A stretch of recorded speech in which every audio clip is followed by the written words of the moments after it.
사사기 2장 11절에서 23절 말씀. 이스라엘 자손이 여호와의 목전에서 악을 행하게 되고 바알과 아스타롯 우상을 섬기게 됩니다. 12절 말씀, 13절 말씀 동일한 글자가 있는데요. 하나님 여호와를 버리고 라고 그럽니다. 풍요해지고 악해지는 이스라엘 자손들의 모습을 보게 됩니다. 세상에 동화되어 가는 모습이죠. 혼합적인 신앙생활을 하고 있는데요. 여러분, 내 삶 속에서는 세상 속에 동화되는 악이 없나요? 혼합적인 신앙생활을 하고 있지는 않은지 우리 자신을 먼저 살펴보아야 됩니다. 내 안에는 하나님보다 더 귀하게 여기는 우상들이 있는가 살펴볼 필요가 있죠. 여러분, 오늘 시대의 바알과 아스타롯 무엇일까요? 재물과 사업과 자식과 명예와 학벌과 자동차도 우상이 될 수 있죠. 눈에 안 보이는 하나님보다 눈에 보이는 풍요의 신을 더 신뢰한 안타까운 이스라엘 자손들의 모습을 보십시오. 하나님께서 구원해 주시고 약속의 땅 승리하도록 하나님이 이끌어 주셨는데 이들이 하나님께 보응하는 삶은 악이었습니다. 14절 말씀. 그럴 때 하나님이 어떻게 하십니까? 심판하시죠. 14절 여호와께서 진노하시고 모든 대적의 손에 팔아 넘기십니다. 여러분, 이스라엘의 배역은 하나님의 심판을 부르게 된 겁니다. 가만히 생각해 봅시다. 오늘날 내가 하나님의 심판을 자초한 일이 없나 살펴봅시다. 불순종은 극심한 박해와 고통 뿌린 겁니다. 15절 말씀. 그들이 어디로 가든지 여호와의 손이 그들에게 재앙을 내리시리니 그들의 괴로움이 심하였더라. 하나님의 보호의 손이 징계의 손으로 바뀌게 됩니다. 재앙은 죄 때문임을 보게 됩니다. 여러분, 죄의 결과는 재앙입니다.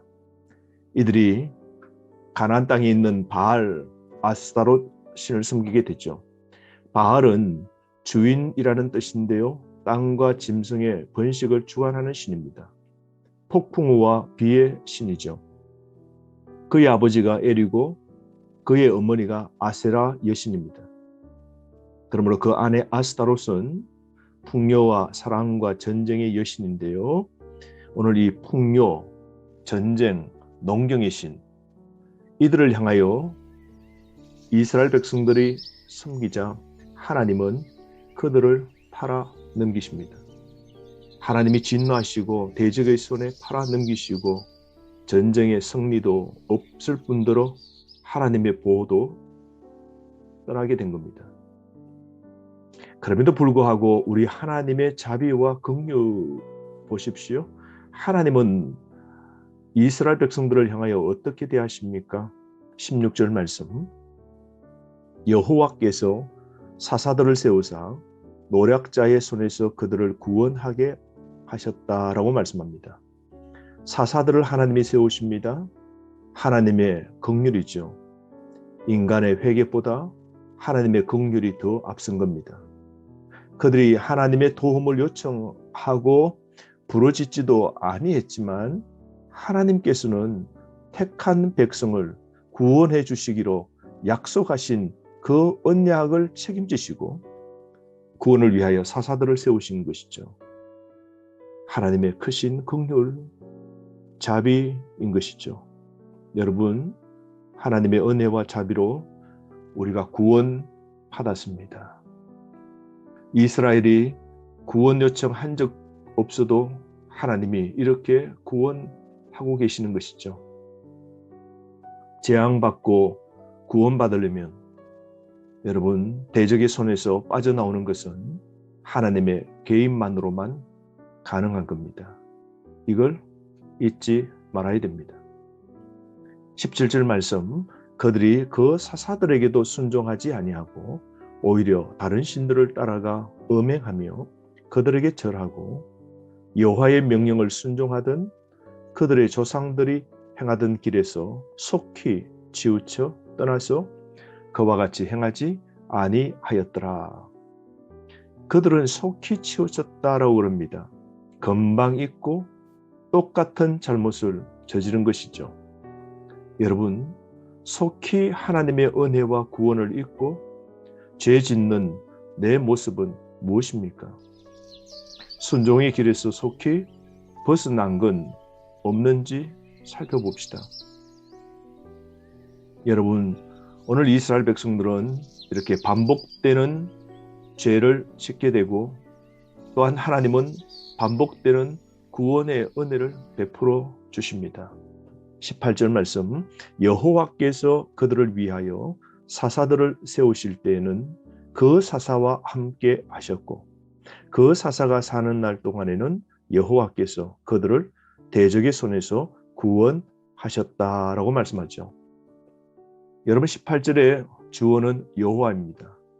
하나님이 이스라엘의 진정한 사사와 구원자 되심을 말씀하고 계시죠. 절망적인 이스라엘 백성의 상황 속에서도 하나님의 은혜는 변하지 않았음을 보게 됩니다.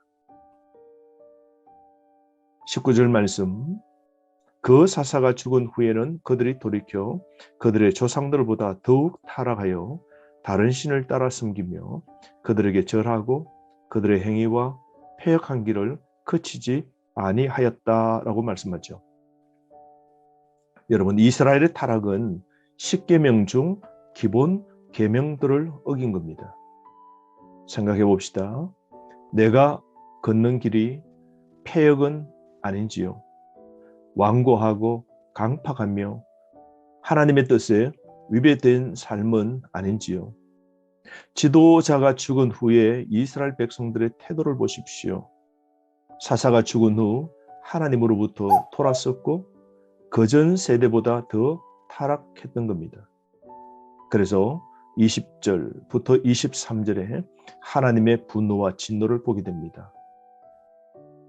20절 말씀, 여호와께서 이스라엘에게 진노하여 이르시되 이 백성이 내가 그들의 조상들에게 명령한 언약을 어기고 나의 목소리를 순종하지 아니하였은즉.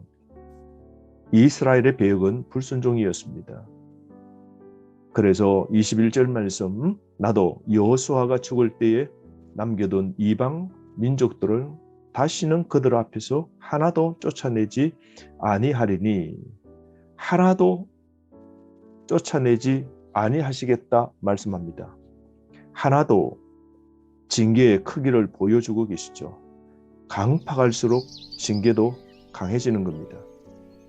그래서 22절 말씀, 이는 이스라엘이 그들의 조상들이 지킨 것 같이 나 여호와의 도를 지켜 행하나 아니하나 그들을 시험하려 함이라 하시니라.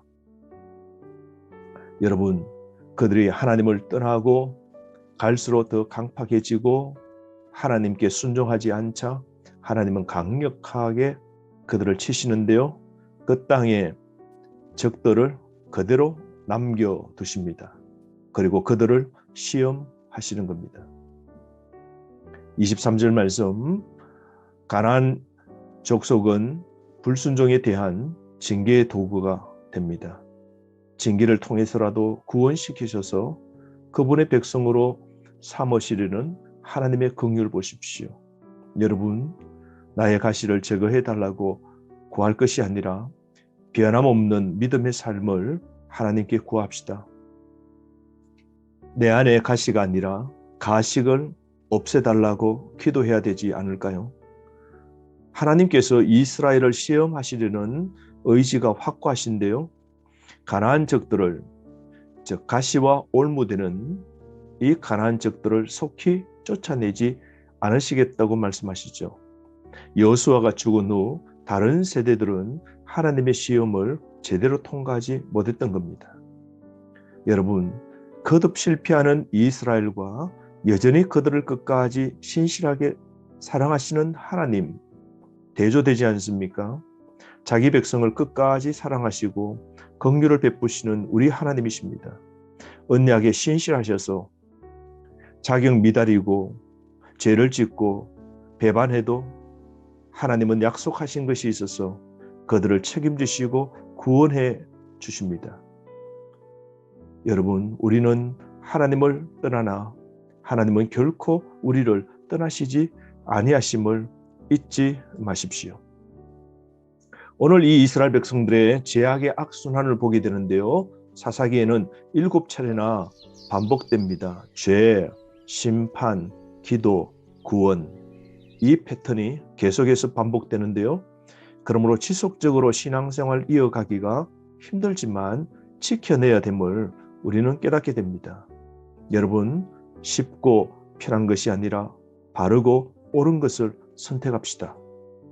오늘 이 다른 세대가 여호와를 떠나고 그 땅에 우상들을 섬기는 모습을 보게 되면서 몇 가지를 깨닫게 됩니다.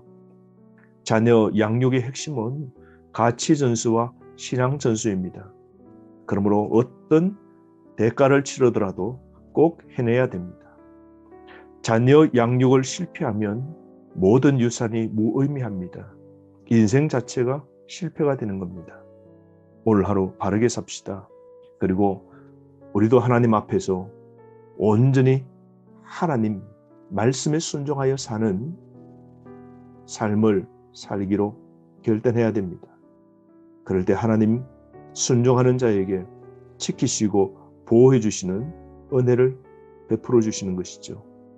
주신 말씀 생각하며 오늘 하루 바르게 사는 결단이 있기를 바랍니다.